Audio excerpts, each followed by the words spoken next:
L'univers en expansion, les dates et événements marquants de l'univers.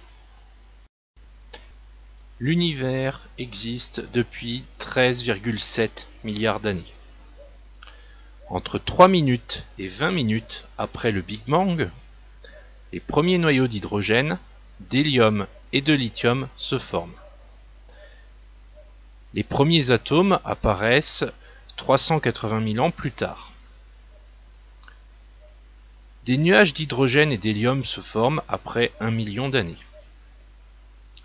Sous l'action de la gravitation, ces nuages se condensent et donnent naissance aux premières étoiles et aux premières galaxies.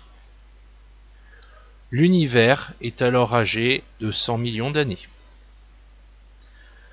Le système solaire, dont la planète Terre fait partie, existe depuis 4,7 milliards d'années, soit 9 milliards d'années après le Big Bang. Lorsqu'il sera âgé de 10,5 milliards d'années, en l'état actuel de notre connaissance, le Soleil se dilatera et notre planète sera finalement absorbée par le Soleil qui, devenu géant, détruira toute trace de vie dans le système solaire. Les étoiles et la matière interstellaire se sont regroupées pour former des galaxies. On en compte aujourd'hui plusieurs milliers de milliards dans l'univers, et différentes formes de galaxies sont observables dans l'espace. Et les voici: la galaxie elliptique, la galaxie lenticulaire, la galaxie spirale et la galaxie irrégulière.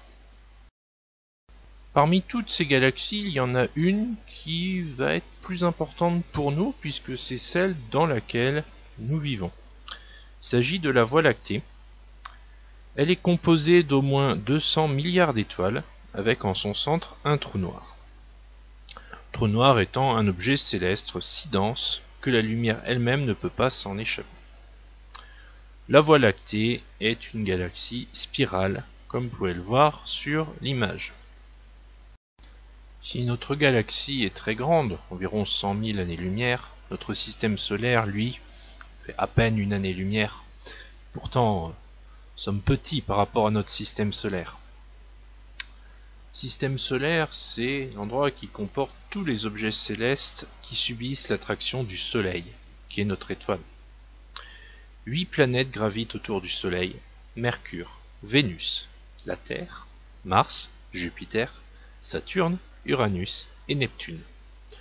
Il y a parfois d'autres corps qui vont graviter autour des planètes, ce qu'on appelle les satellites, comme par exemple la Lune, qui est le satellite de la Terre.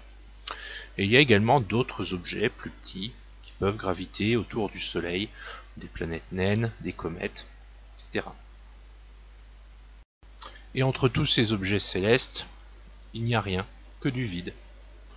C'est de vide qu'est composée la majeure partie de notre univers.